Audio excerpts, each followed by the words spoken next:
Geraldo Carneiro, Gustavo Grandinetti e Lívia Santana Vaz.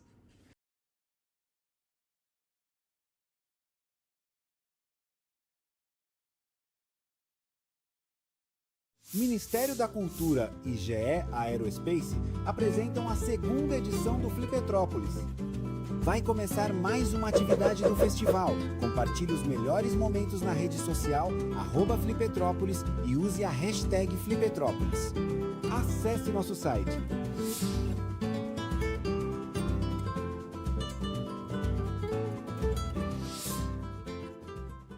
O vídeo a seguir possui recursos de legenda e libras. Apresenta cenas dinâmicas que registram diversas manifestações culturais de todas as regiões do Brasil, ambientado tanto nas ruas, nos palcos, como em grandes eventos e produções ou ambientes intimistas. O vídeo é plural, com agentes culturais de todas as idades, etnias, roupas e figurinos coloridos próprios de cada expressão cultural. A cultura é um dos mais preciosos instrumentos de democracia. É um canal de expressão plural que permite a convivência de diferentes vozes, histórias e visões de mundo. E por isso a cultura, tal qual a democracia, deve ser defendida e fortalecida. Essa é a função da Lei Rouanet, a principal política pública de incentivo à cultura brasileira. Com ela, perseguimos a missão de assegurar o acesso democrático à produção e à difusão cultural. Ao longo de mais de 3 décadas, a Rouanet permitiu que inúmeras iniciativas culturais, antes inviáveis, ganhassem o mundo. Revelou histórias, preservou tradições e transformou vidas. Lei Rouanet, há 33 anos tornando a cultura brasileira mais plural, acessível e democrática. Logos: Lei Rouanet, Ministério da Cultura, Governo do Brasil, do lado do povo brasileiro. O vídeo seguinte possui imagens de crianças e adultos diferentes trabalhando juntos em um laboratório de engenharia. Eles estão fazendo projetos de aviões de papel que eventualmente são amassados. Escrevem contas em quadros, trabalham em computadores, até fazerem juntos um grande avião de papel realista que está parado em um hangar e depois decola. Imaginar um voo começa com uma folha de papel, algumas dobras, um arremesso simples. No entanto, para alguns a admiração e a alegria por trás do voo nunca terminam. Na GE Aerospace, transformamos o "e se" em "o que vem depois". Porque quando a ideia certa decola, não há limites em onde a próxima geração poderá chegar. Fomos feitos para voar. A roda de conversa acontece em um palco onde 3 poltronas brancas foram dispostas de maneira centralizada, intercaladas por 2 mesinhas que carregam garrafas de água e livros. O fundo é composto por um grande banner que ocupa toda a extensão do palco em tons de rosa, rosa claro, verde claro, azul claro e lilás. Sobreposto de cima deste banner, de maneira centralizada e vertical, há outro banner grande, onde centralizada está a logomarca do segundo Flipetrópolis, em tons de branco, verde claro, lilás, rosa e rosa claro. Na esquerda, posicionada na parede, há um telão que passa ao vivo a roda de conversa em questão e os intérpretes de Libras. Da esquerda para a direita, a primeira pessoa sentada é Lívia Santana Vaz, uma mulher negra que possui os cabelos cacheados, envoltos em pequenas trancinhas longas de tom castanho escuro. Ela traja vestido longo solto, estampado em tons de preto e bege. Leva no pescoço o crachá dos participantes do evento e usa óculos redondos de aro preto. A segunda pessoa sentada é Geraldo Carneiro, um homem branco de cabelos ondulados e escuros, cujo comprimento lhe vai até os ombros. Ele traja camiseta de botões de mangas compridas de tom jeans escuro e calça jeans. Usa óculos retangulares de aro preto. A terceira e última pessoa sentada é Gustavo Grandinetti, um homem branco de cabelos curtos rente à cabeça de tom grisalho. Possui barba de mesmo tom. Ele traja camiseta de botões de mangas compridas estampada de xadrez em tons de azul e branco e calça branca. Leva no pescoço o crachá dos participantes do evento. No canto inferior direito do vídeo em questão estão do início ao fim os intérpretes de Libras. Estes intercalam ao longo do vídeo entre diferentes mulheres e homens que trajam blusa preta. Eles traduzem simultaneamente tudo o que é falado. Agora a segunda mulher, sempre homenageada por nós, Conceição Evaristo, quando diz assim: quando eu morder a palavra, por favor, não me apressem. Quero mascar, rasgar entre os dentes, a pele, os ossos, o tutano do verbo, para assim vecejar o âmago das coisas. Quando meu olhar se perder no nada, por favor, não me despertem. Quero reter no adentro da íris a menor sombra do ínfimo movimento. Quando meus pés abrandarem na marcha, por favor, não me forcem. Caminhar para quê? Deixem-me quedar, deixem-me quieta na aparente inércia. Nem todo viandante anda estradas. Há mundos submersos que só o silêncio da poesia penetra, da calma e do silêncio, de Conceição Evaristo. E aí eu quero começar com pergunta para os dois, quem sentir a vontade de começar a responder, pensando no tema da nossa mesa, como é que vocês veem essa relação entre a forma, esse excesso da forma, aqui criticado por Adélia Prado, e as formas, os caminhos que a poesia e que a literatura encontram para chegar no coração. Ou, como disse Conceição Evaristo, os mundos submersos, onde só o silêncio da poesia penetra. Quem quer começar? Gustavo. Posso começar, embora a antiguidade seja posto, né? Quer dizer, antes de te responder, eu queria agradecer a presença dos que resistiram ao jogo. Olha que foi muita gente, eu acho. Muita gente, é. E dizer, eu nunca tive time, nunca. Desde criança eu sofria bullying porque não tinha time, porque você tem que ter um time, né? Mas eu continuo sofrendo bullying do Flamengo. Eu casei aqui em Petrópolis em 2019, marcamos a data do casamento. Eu nem estou sabendo, não acompanho o futebol. E aí as pessoas começam a ficar preocupados, os convidados começam a ficar preocupados. Gustavo, você não está preocupado com a Taça de Libertadores? Eu falei, não, por quê? Porque o Flamengo está chegando lá. Eu falei, mas qual é o problema? É que a final é no dia do teu casamento. Aí eu comecei a torcer contra o Flamengo desesperadamente. Mas o Flamengo foi passando, e quando eu vi que era inevitável, nós trocamos a data do casamento. Ótimo, nos livramos. Porém, o jogo seria em Santiago do Chile, mas teve aquela manifestação grandiosa e o jogo foi transferido para Lima e transferiram o dia e coincidiu de novo no casamento.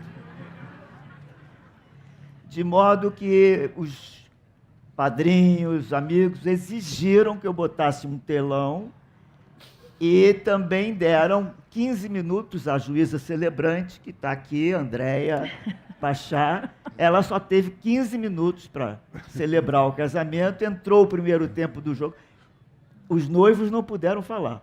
Só no intervalo eles deram para nós 15 minutos de intervalo para nós falarmos e o casamento continuou. O beijo, pelo menos, foi antes do intervalo, gente? O beijo foi antes do jogo, né? Que bom, né? Que não precisa esperar isso tudo. Mas foi um beijo relâmpago por causa do jogo. E agora a nossa fala coincide com o início do jogo, né? E a Conmebol nem nos consulta sobre isso, né? É uma coisa. Bom, mas você leu 2 belíssimos poemas sobre forma, e eu vou te responder, vou retribuir lendo um belíssimo poema sobre a forma, e é um poema também do Contra, Mário Quintana, que diz que o verso é um doido cantando sozinho. Seu assunto é o caminho que ele mesmo faz. Então, o que o Mário está dizendo, pelo menos é isso que eu entendi, é que o verso vai fazendo o caminho. Aí eu lembro que o Cândido Portinari dizia que quem ensina a pintar é a mão que ensina o cérebro a pintar. E isso me lembrou de um belíssimo filme que vi na semana passada, Malês, sobre a revolta dos malês em 1835 na Bahia. Malês era um povo culto, eles sabiam ler, escrever e ensinavam os filhos dos senhores. um dos líderes da revolta diz: o que faz, o que ensina a ler é a escrita. Daí a gente pode concluir que o que ensina a poetar é o verso. É o verso que ensina o poeta a poetar e constrói a forma que o poema pede. Muito lindo. Obrigado. Geraldo. Olha, isso é interessante. Estão me ouvindo? Eu não estou me ouvindo. Vocês estão me ouvindo? Achei interessante que você citou dois poemas muito diferentes. O que me chama a atenção para um momento maravilhoso da poesia contemporânea, sobretudo no Brasil, que é uma espécie de crise de hegemonia. Isso é um conceito da filosofia política, mas eu acho que merece ser contrabandeado para o mundo da poesia. Então, não há uma única forma de fazer poesia hoje. Isso é um privilégio do nosso tempo, porque você tinha muitos momentos em que havia um cânone e que esse cânone tinha que ser infinitamente repetido. Então, você ficava refém de uma forma só.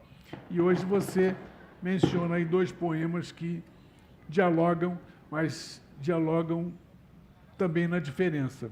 Acho que isso é um momento riquíssimo da poesia brasileira. Vejo, por exemplo, figuras de times, para usar uma expressão compatível com o dia, times contraditórios, times controversos, times conflitantes, que têm lugar simultaneamente. No século XX, no Brasil, você teve uma espécie de celebração da modernidade, inicialmente. Talvez o divisor de águas tenha sido um poema do Drummond, aquele famoso "No meio do caminho tinha uma pedra", que foi uma espécie de objeto não identificado no céu da poesia dos anos 20. Até ele tinha um amigo conterrâneo de Belo Horizonte, João Alfonso, que tentou traduzir o poema do Drummond para o idioma da poesia canônica. E ficou uma porcaria. Estragou o poema do Drummond. Porque a graça do poema do Drummond é ter uma sintaxe e uma verve conceitual que não tinha nada a ver com o que se fazia de poesia até então. Então, eu acho que ali foi um divisor de águas. Depois você teve uma figura que também se tornou dominante na poesia brasileira, que foi João Cabral de Melo Neto, que inventou uma gramática própria também, inventou uma forma só dele, rompeu com o decassílabo, por exemplo, que era uma herança clássica da tradição ocidental, não apenas brasileira, mas portuguesa, remontando aos Lusíadas na nossa tradição poética. E João Cabral criou para si um lugar muito específico e um certo confinamento poético.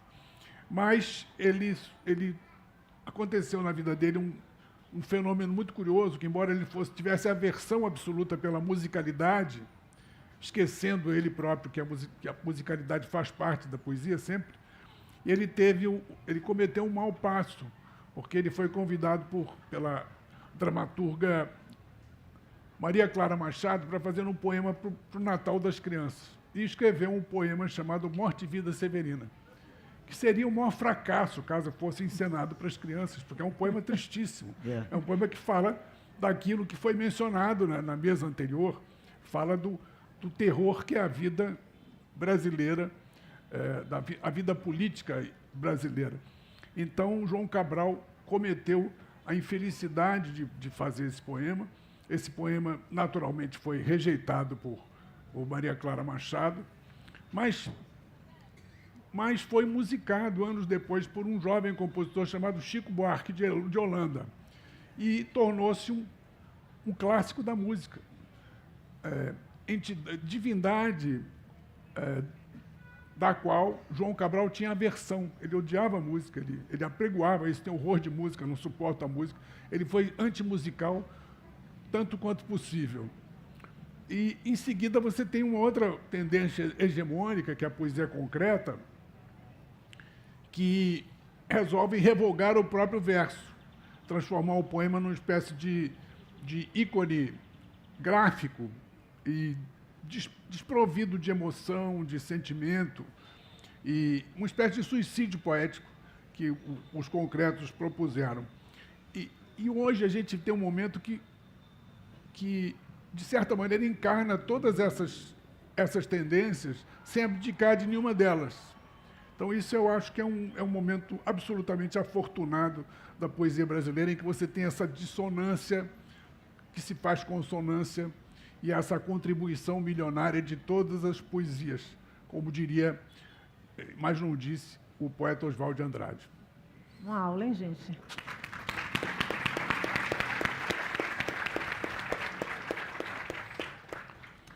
Gustavo, eu quero que você conte um pouquinho para a gente da sua última obra, né? Da biografia do Mário Quintana.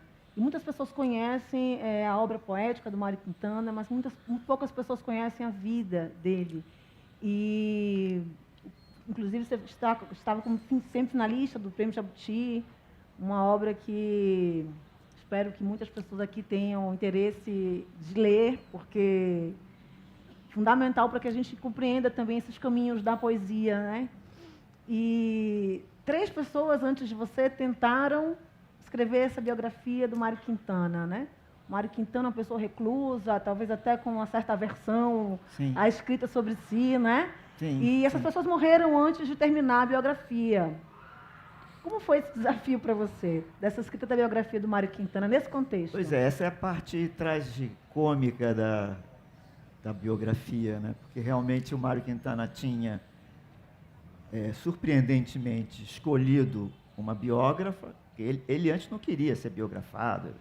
Escolheu uma biógrafa, Eloy Calade, que escreveu cartas de amor lindíssimas para ele, 38 anos mais nova que ele. Ele a escolheu como biógrafa. Ela, depois de um tempo, ela declina do convite ao argumento de que uma professora de literatura, a Tânia Carvalhal, estava mais adiantada e ela não queria concorrer com a Tânia. A Tânia morreu em 2007, não escreveu a biografia.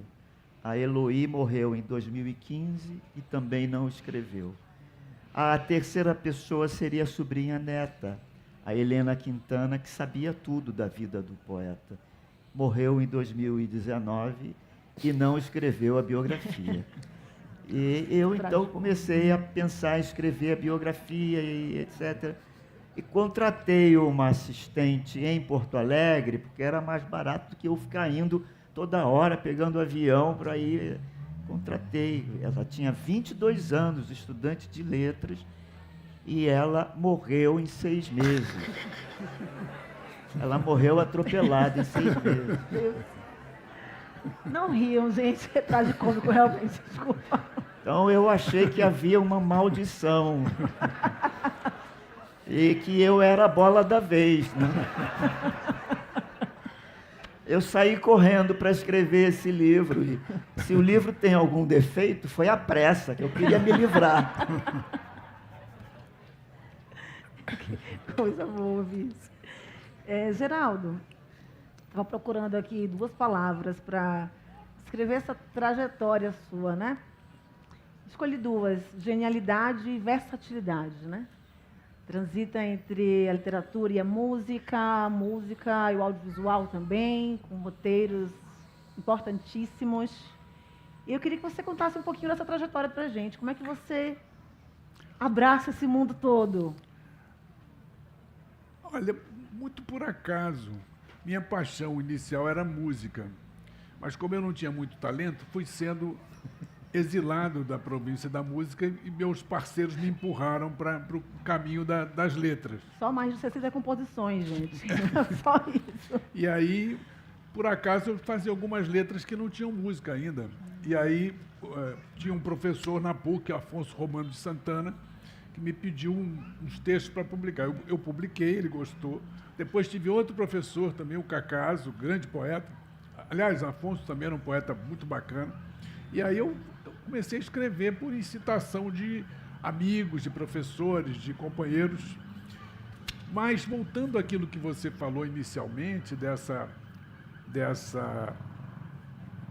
riqueza das formas da poesia no momento de hoje, me lembra assim de que os poetas hoje têm uma certa liberdade para brincar em todas as formas.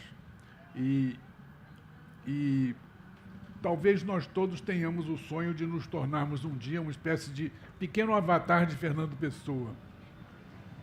E me lembro, por exemplo, que algumas vezes me ocorre escrever formas fixas, à moda antiga, como, por exemplo, um soneto. Escrevi, por exemplo, um soneto uma vez, um quase soneto, chamado Como Fazer Florescer a Flor. E o soneto diz assim, casar ou não casar? Esta é a questão. É igual aqui ou no Cazaquistão? Que eu chamaria de casar-quistão, ou, se você quiser questão. O que está fora de questão é a Marte, mesmo que seja em Vênus ou em Marte. Mas se eu pudesse escolher, acredite, escolheria o reino de Afrodite. Não sei se por qualquer superstição vinda, sei lá, de algum sei lá questão, ou por amor de outras mitologias dos orixás da Grécia ou da Bahia. Não que lá em Marte fosse a Marte menos, mas eu preferiria a Marte em Vênus. Uau! Fabuloso!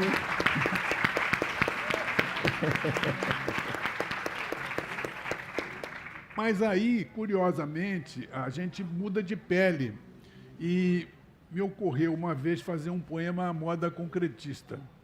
Me deram para traduzir uma música, nessa multidisciplinariedade a que você se refere. Certa vez chegou à minha casa um ator por quem eu tinha maior admiração, Pedro Paulo Rangel. Era um ator de teatro, pouco conhecido.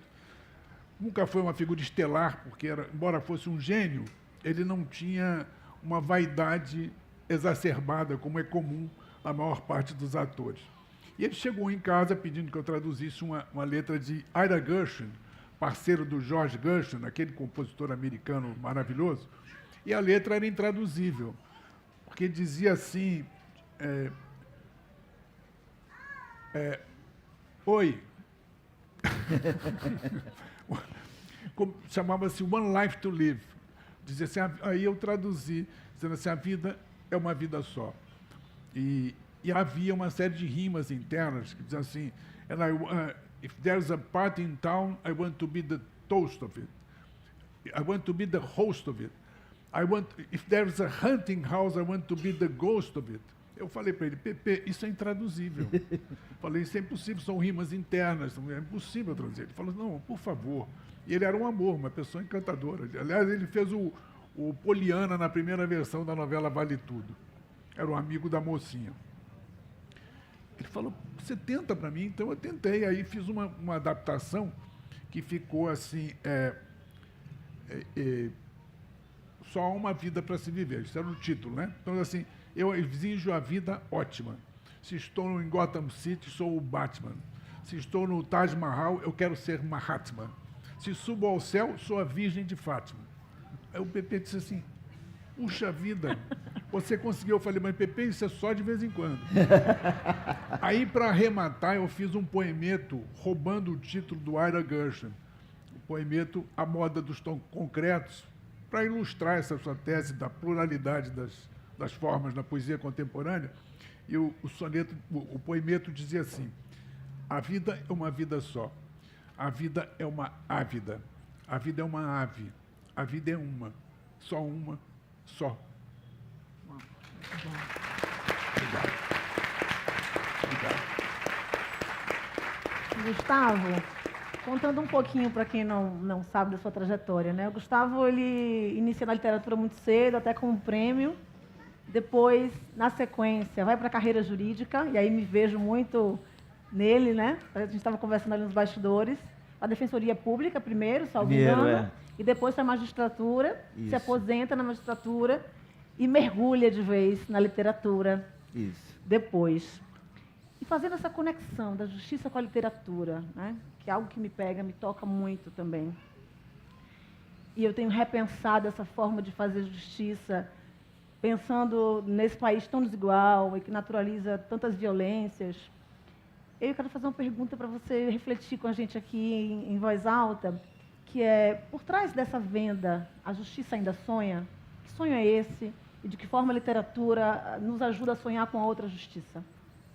Eu acho que a justiça sonha todo dia, porque a justiça não é algo dado, ela precisa ser construída todo dia.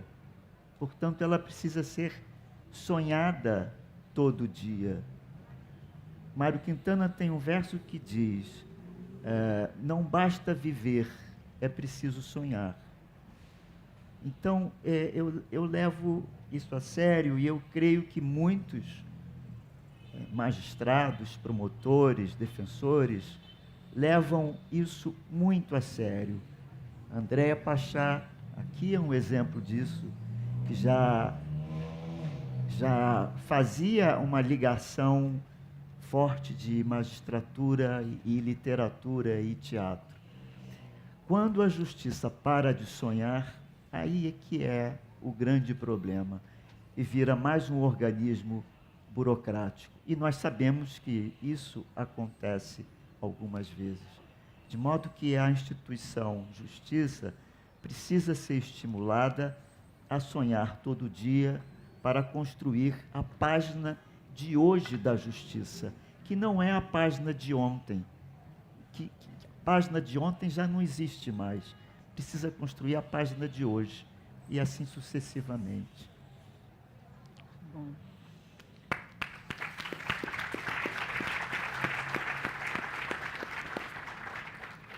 Geraldo, a gente está vivendo um momento, não diria nem que é um momento, a gente não tem nem perspectiva de descontinuidade do que a gente está vivendo, de polaridade, de manifestação de ódio até. Eu diria que nós estamos vivendo um período de ódio à democracia, mas não ao regime democrático em si, os efeitos da democracia, que são efeitos de inclusão do diferente, das diferenças, né? E as pessoas que estão num lugar hegemônico de poder e de privilégio, acho que temem muito e passam a odiar, portanto, a democracia por conta de seus efeitos. E eu fico pensando que a mesma música, né, a mesma palavra que serve para ferir, ela serve para curar, né? De que modo é que a música e a poesia entram nesse processo de cura coletiva, de busca de mais afeto e menos ódio? Olha, eu acho que talvez o grande barato da poesia lírica é exatamente ser uma espécie de antídoto contra o ódio. Então, acho que todo poema lírico que se escreve é um manifesto contra o ódio. Eu, por exemplo, no meu minúsculo mundo, falo sobre isso, escrevo sobre isso o tempo todo. Me lembro, por exemplo, de um poema meu que é quase um poema um pouco, digamos, religioso, uma espécie de liturgia, uma espécie de conexão com uma perspectiva de amor total.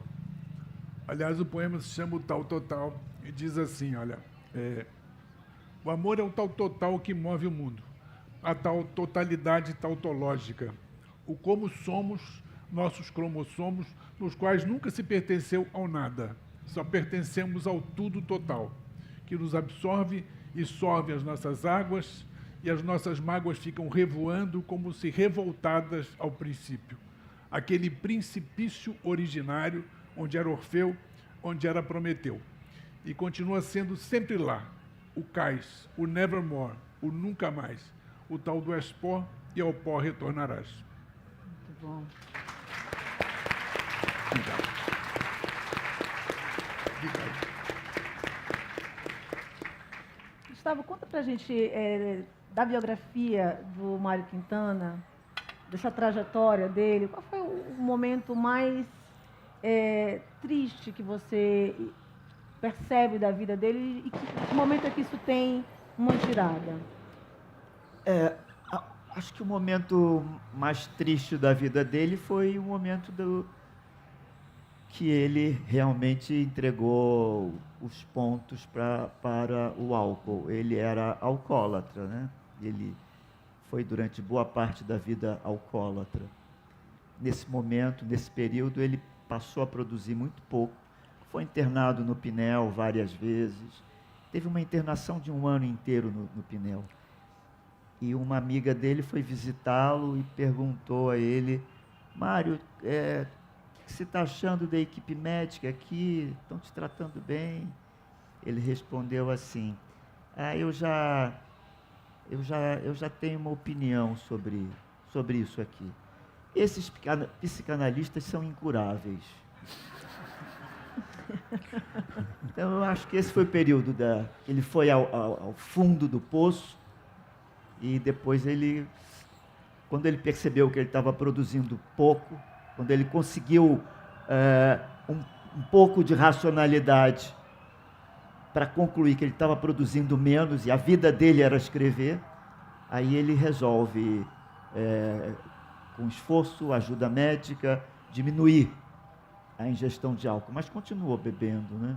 Ele só foi parar de beber com 80 anos por exigência médica, basicamente forçado, né? Forçado, ele parou de beber. Teve uma rede de apoio importante nesse processo, Gustavo? Eu fico pensando muito na nossa própria vida, né? No processo da pandemia, em que muita gente ficou reclusa e por isso dada aos vícios, o adoecimento psíquico, né? E que muitas vezes é um tabu para a gente falar em público e as pessoas, por isso, muitas vezes não buscam apoio. Ele tinha alguns vícios, né? O vício da bebida, o vício do jogo, né? Ele dizia assim: quem não fuma, não bebe e não joga no bicho não é cristão. Ele invertia. E ele também, de vez em quando, falava uns palavrões, e ele defendia o palavrão. O palavrão é a forma mais autêntica de poesia. Esses vícios mundanos, ele defendia todos eles em causa própria, talvez. Por isso que quando ele se refere a Deus, ele fala de Deus, fala muito de anjo, vários anjos, a poesia dele tem vários anjos, ele dá uma conotação mundana para Deus e anjos. Os anjos convivem com nós, têm vícios, inclusive barganham com o Quintana, pedem cigarro ao Quintana para poderem dizer como é lá no paraíso. Ele conta essas histórias assim. Aliás, o Quintana dizia que o paraíso deve ser um lugar muito chato, porque lá você convive com os chatos de todas as épocas. Aqui a gente só convive com os chatos da nossa época. Mas, enfim, o Quintana, apesar dele ter esse humor que salta aos olhos e contagia, o Quintana, ele é um fácil, difícil poeta. Ele aparentemente demonstra uma facilidade, uma simplicidade, uma objetividade tremenda, tanto que criança lê alguns poemas do Mário. Parece que ele convida as pessoas com um texto fácil, mas a segunda leitura tem uma complexidade muito grande. Ele consegue, numa segunda leitura, dar algum peso de uma meditação profunda, às vezes filosófica. Ele tem uma filosofia do cotidiano que ele passa para as poesias, e às vezes o leitor não se dá conta que ali tem uma filosofia, uma sabedoria que não aparece à primeira vista. Muito bom.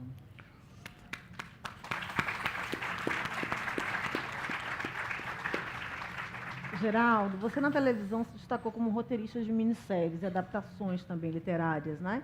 Incluindo O Sorriso do Lagarto e O Astro, que lhe rendeu o Emmy Internacional em 2011. Foi. Eu fico pensando na literatura, na poesia especialmente, e talvez nas ferramentas que nós temos, inclusive com o audiovisual, de fazer a literatura chegar a mais pessoas. Como é que é esse processo de levar a literatura, né, fazer essas adaptações para que isso se expanda para uma outra vertente? Quem me aproximou mais da dramaturgia foi o Shakespeare, que entrou na minha vida em 1981, 80, aliás. Me encomendaram a tradução da peça A Tempestade. Eu tinha acabado de publicar um segundo livro de poemas, estava numa miséria quase absoluta, e aí me ofereceram um dinheirinho do Sesc para que eu traduzisse A Tempestade para um grupo de teatro no Rio.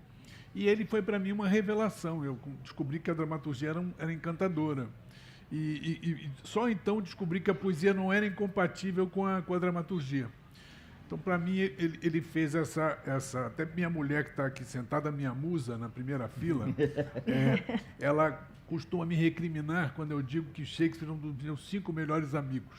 Porque eu conto com ele nas ocasiões mais absurdas. Ele me empresta palavras de consolação, de delírio, de festa, de amor. Então, ele foi o responsável por esse meu casamento vitalício, quase vitalício. Aliás, quando eu comecei a traduzi-lo, eu paupérrimo, tinha um filho que acabava de nascer, meu filho mais velho, eu ia com ele no colo para verificar quantos espectadores havia em cada sessão. Isso no Parque Lage, do Rio de Janeiro. E aí eu contava um por um para saber quantas fraldas eu ganharia por fraldas descartáveis por sessão. Então, costumo dizer que, para mim, eu passei a traduzir Shakespeare não apenas pelo deleite, mas também pelo leite das crianças. Mas conta um pouquinho das minisséries também, das adaptações. E aí passei a viver, eu sempre vivi de expedientes. A vida de escritor é uma coisa lamentável. De quem escreve poesia, então, o próprio Quintana é um exemplo disso. Aliás, em matéria de vícios, discordo um pouco do meu querido Gustavo, porque, em matéria de vícios, os vícios do Quintana são vícios infantis, se comparados, por exemplo, com os vícios de Vinícius. Vinícius de Moraes era um homem tão cheio de vícios que os amigos dele cantavam para ele a seguinte melodia: se eu tivesse muitos vícios, o meu nome deveria ser Vinícius. Se esses vícios fossem muito imorais, eu seria o Vinícius de Moraes. Agora, isso quem cantava eram os amigos. Os amigos cantavam. Imagina se fossem inimigos. Olha, nada melhor do que declamar isso aqui, porque o Vinícius compunha muito ali, na casa do Visconde de Mauá. Ah, é? Ele vinha, fazia sarau ali, trazia amigos, compunha poesia e músicas ali. Nós estamos pertinhos do Vinícius. Ele está te ouvindo, inclusive. Ele foi meu amigo, tive o privilégio de ser amigo dele. Ele gravou uma música minha em 1975, uma letrinha que eu tinha feito menino, assim, com 18, 19 anos, e trocou um verso lá engraçado. Eu vou contar, não sei se essa história é um pouco pornográfica, assim, para uma cidade tão elegante, imperial como Petrópolis, mas era um choro chamado Choro de Nada, e o Vinícius gravou e trocou um versinho. Eu até não queria que trocasse, ele trocou escondido de mim, gravou e tal. Depois o Tom Jobim gravou a mesma música em 77 com a Miúcha, trocou de novo o versinho, faltava uma rima, que terminava dizendo assim: retomo o rumo de casa com um sorriso nos olhos, você não sabe de tudo, você não sabe de nada. Aí o Vinícius botou: retomo o rumo de casa com a alma reconfortada, para rimar com nada. Aí o Tom trocou de novo, botando: retomo o rumo de casa na noite desconsolada. Aí o Tom foi gravar com a Miúcha, estava no estúdio. Miúcha me contou a história. Estava no estúdio o irmão de Miúcha, Chico Buarque, segunda vez que menciono aqui nesse momento, nessa noite. E o Chico, então, propôs uma terceira versão, que era assim: retomo o rumo de casa com a cueca ensopada, você não sabe. Pela primeira vez revela essa história de público, que é uma história indecorosa, não sei se combina com diante de uma plateia tão elegante, mas é a pura verdade. Eu acho que o pessoal gostou. Acho que gostaram. A gente está quase indo para o final, mas eu quero fazer mais uma pergunta para os dois, para a gente trazer essa reflexão para o público. Eu tenho notado nas feiras literárias, claro, um público muito interessado, qualificado, mas eu tenho sentido muita falta da juventude nessas feiras, né? E Cadê a juventude? Pouquíssimas. São minhas filhas, inclusive. Pois eu garanti um certo público infanto-juvenil hoje. Você já garante o Eu público garanto, mínimo, né? exato. O público mínimo tem que ter. Mas quando é que essa juventude vai beber dessa fonte que é tão importante, né? E do direito também. Numa dessas feiras, Gustavo, eu tive que responder a esse desafio, assim, né? E estou trabalhando com isso já. Não quero dar spoiler, mas estou trabalhando com isso, porque me veio a pergunta de um jovem, das raras presenças jovens que estavam na feira, e eu falava sobre justiça, sobre orixalidade e justiça, sobre direitos humanos, e me perguntou assim, mas de que forma é que você leva isso para as escolas? Nós precisamos levar isso para as escolas. Os direitos humanos não chegam nas escolas com a linguagem que, enfim, que atraia esse público, né?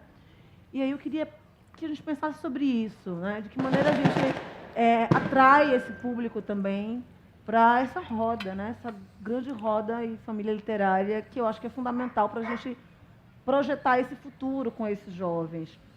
E aí, de novo, do audiovisual, porque a gente foi passeando e não voltou para falar das minisséries, adaptações, se também seria uma ferramenta para atrair essa juventude. Quer começar, Gustavo? O que você falou dos jovens, eu acho que aí é uma das respostas pelas quais eu resolvi escrever a biografia do Mário. O Mário foi muito importante durante quase toda a minha vida. Eu lia Mário quando era jovem, continuei lendo. E eu percebi que os jovens não conhecem Mário Quintana. Foi por isso, praticamente por isso que eu escrevi. Quem conhece Mário Quintana? Quem tem mais de 50 anos.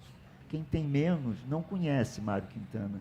Se a gente for fazer uma enquete aqui, isso vai ser comprovado.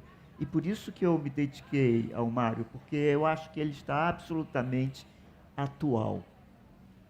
Na mesa anterior, sobre a questão fundiária, que é explorada pelo Itamar Franco, Itamar Vieira Júnior. Que ele é franco também.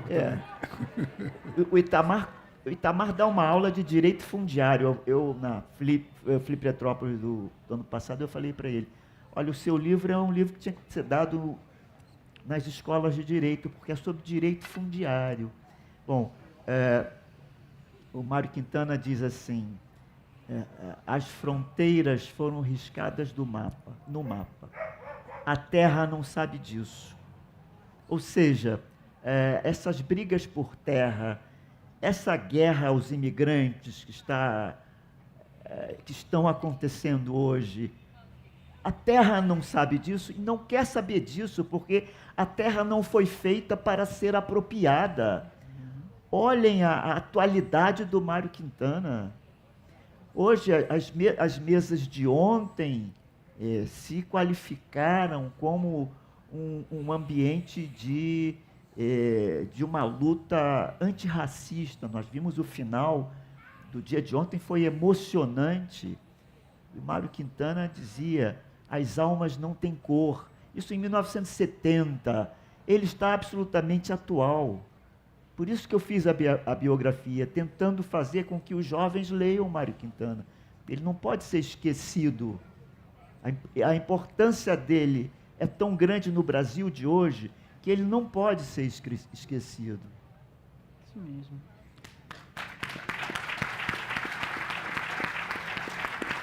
Geraldo. Eu acho que desde o século XIX, a gente se encantou, a poesia se encantou pela ruptura. Desde Baudelaire, a gente passou a ter uma consideração mais intensa pelos poetas da ruptura. Baudelaire, por exemplo, abandonou a esfera do sublime e mergulhou no bas-fond. Isso era um crime contra a poesia lírica da época. E, desde então, me parece que os poetas que deixam sua marca no tempo são mais os poetas da ruptura do que os poetas digamos, da consonância. E Mário é um grande lírico, Mário é um imenso lírico. E existe uma continuidade histórica, desde Safo, a grande poeta grega, Anacreonte, outro poeta grego. A poesia lírica vem nessa consonância que celebra o sublime, enquanto que, na modernidade, a partir da modernidade e, sobretudo, na contemporaneidade, a dissonância é fundamental. Porque com a dissonância você denuncia, como diria Camões, que, embora fosse um clássico, era dissonante, você denuncia o desconcerto do mundo. Você denuncia isso que você falou, a miséria agrária de um país como o Brasil. Isso é denunciado acidentalmente por João Cabral de Melo Neto, que eu até uma vez disse uma coisa sobre ele, não posso repetir aqui, que é muito feia a coisa que eu declarei sobre ele, não vou repetir aqui. Depois você conta pra gente quando acabar. Depois eu conto, depois ali fora eu conto. Então, Morte e Vida Severina passa a ser um clássico, que é um clássico da ruptura, da denúncia. Então, os poetas líricos, até eu me incluo nessa turma aí. Tento, às vezes, me arranjar um espacinho limítrofe em que eu possa também, de alguma maneira, ter um momento de epopeia, porque a poesia lírica tende a se diluir no mesmo de uma repetição deslumbrante do que há de mais belo no ser humano. E o Mário tem impressão, Mário Quintana é um desses líricos sensacionais que formaremos, talvez, um elenco, quer dizer, claro que Mário, poeta maravilhoso, mas formarão os poetas líricos entre esse vasto oceano de belezas que não chamam tanta atenção quanto a força da denúncia e da dissonância. Então, quando você fala, por exemplo, desse poema da Conceição Evaristo, com que você abriu a sua fala, quando ela morde a palavra, não é só um poeta lírico que está mordendo a palavra, é uma força que irrompe da sociedade e diz assim: eu tenho o direito a morder essa palavra me pertence. Então, eu acho que aí, talvez, a poesia se torne, para que se perpetue, o lugar da dissonância.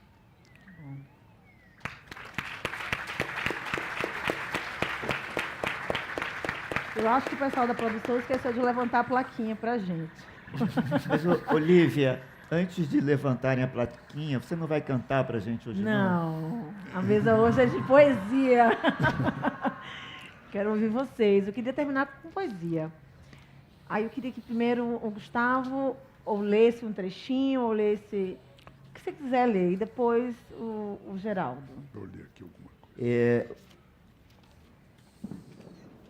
Eu não tenho absoluta certeza, mas eu tenho a impressão que o Mário escreveu essa poesia para Eloy Calade, aquela que escrevia cartas de amor para ele.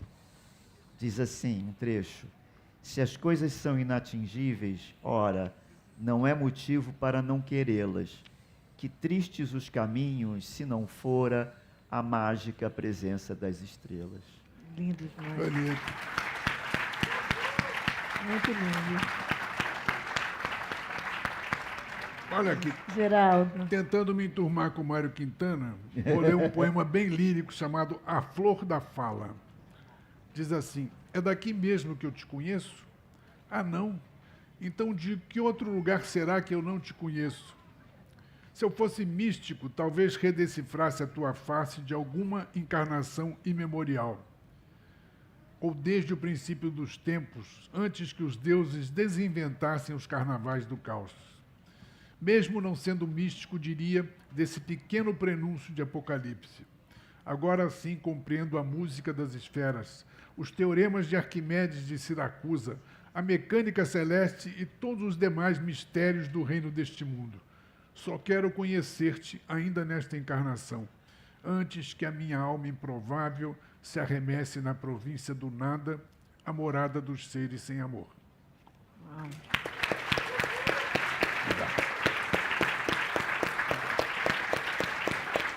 Uma salva de palmas para Gustavo e para Geraldo. Excelente mesa. Muito obrigada pela presença e atenção de cada um de vocês, de cada uma de vocês. A gente encerra a mesa e os autores estarão autografando os livros logo aqui ao lado, no Palácio de Cristal. Ei.